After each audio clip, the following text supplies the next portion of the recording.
Kila mtu kutokana na mahali alipo, kutokana na field ambayo anaipitia, anatamani kupewa heshima kubwa kutoka kwa watu, anatamani kupewa thamani kubwa kutoka kwa watu, kutoka kwa familia, kutoka katika jamii, au hata katika watu ambao anafanya nao kazi. Inawezekana ni kazini kwako, inawezekana ni nyumbani kwako, inawezekana ni kwenye masomo yako, kwenye jamii, au na mahali popote ambapo wewe unakuwepo. Leo nitazungumza juu ya mambo makubwa matatu ambayo ukiyazingatia, basi moja kwa moja lazima watu watakuthamini, jamii itakuheshimu, na utajikuta unavutia fursa kubwa kuja upande wako. Yapo mambo mengi, lakini mimi nimechukua mambo makubwa matatu ambayo ni lazima, na hayo yanabeba mambo mengine yote katika kumpa mtu thamani. Jambo la kwanza ni kipaji ama uwezo wa kuweza kufanya jambo fulani. Ukweli ni kwamba vitu vinavyokuletea thamani eneo husika, basi kimojawapo ni uwezo wako wa kuweza kutatua changamoto, uwezo wako wa kuweza kuleta suluhu, uwezo wako wa kufanya vitu kwa ubora. Kuna watu leo wanakuthamini tu kwa sababu walishawahi kukupa kazi na wewe ukaifanya kwa kiwango kikubwa, ukaifanya hiyo kazi kwa uwezo wako wote, mwisho wa siku hiyo kazi ikaleta matokeo. Kuna watu leo wanakuthamini kwa sababu ulishawahi kutatua changamoto fulani.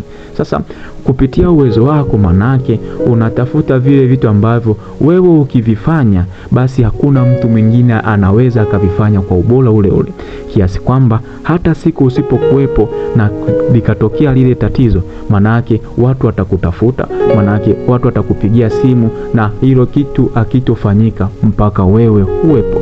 Lakini kitu cha pili hapo ni kipaji.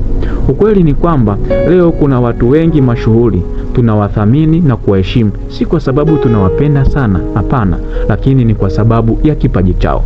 Leo Watanzania tunamthamini sana Mbwana Samata, si kwa sababu tunamjua sana, hapana, lakini kwa sababu anatumia kipaji chake, anatumia kipawa chake kuweza kutupa burudani, kuweza kutuheshimisha katikati ya mataifa, na kuweza kututambulisha kwa watu kama taifa ambalo linajulikana kisoka. Hivyo hata na wewe unaweza kutumia kipaji chako kuweza kuwasaidia watu, kuweza kuelimisha watu, kiasi kwamba watu watatamani kukukaribia, watu watatamani kukusogelea, na kuweza kujifunza vitu vingi kutoka kwako. Jambo la pili ni maono. Ukweli ni kwamba zawadi kubwa ambayo kila mtu amepewa si uwezo wa kuona kwa macho, lakini ni zawadi ya maono. Macho yanakusaidia kuona kitu ambacho tayari kimefanyika, lakini maono ni yanakupa ule uwezo wa kuiona kesho yako kabla haijawa. Siku zote mtu mwenye maono ni yule mtu mwenye nidhamu binafsi juu ya maisha yake. Anajua aende na nani, anajua afanye nini, anajua atazame nini na kwa nini anakiangalia hicho kitu. Siku zote mtu mwenye maono anavutia watu wa aina fulani kuja kwenye maisha yake. Sasa mara zote ukiwa na maono makubwa juu ya maisha yako, watu wataanza kukuona kama kiongozi, hata kama bado wewe hauna cheo, au hata kama haujachaguliwa kuwa kiongozi.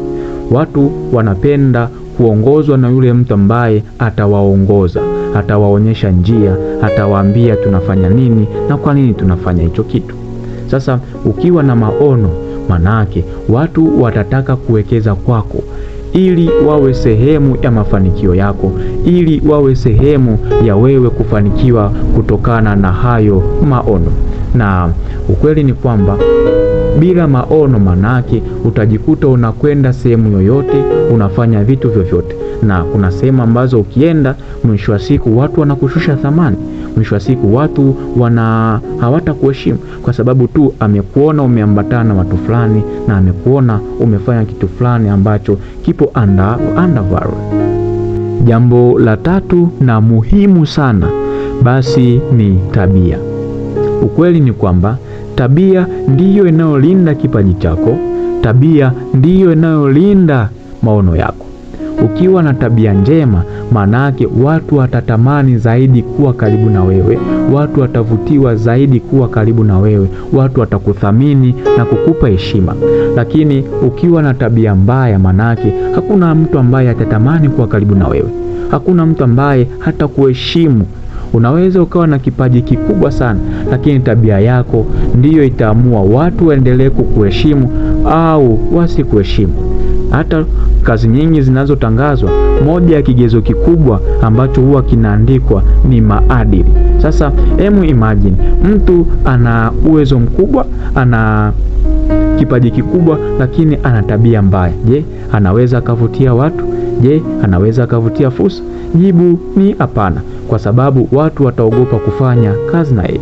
Lakini mtu ana uwezo mkubwa, mtu ana kipaji kikubwa, alafu ana tabia njema, alafu ana nidhamu, alafu ni mwaminifu, manake watu wengi wataendelea kumheshimu, watu wengi wataendelea kumthamini na wataweza kumleta katikati ya fursa.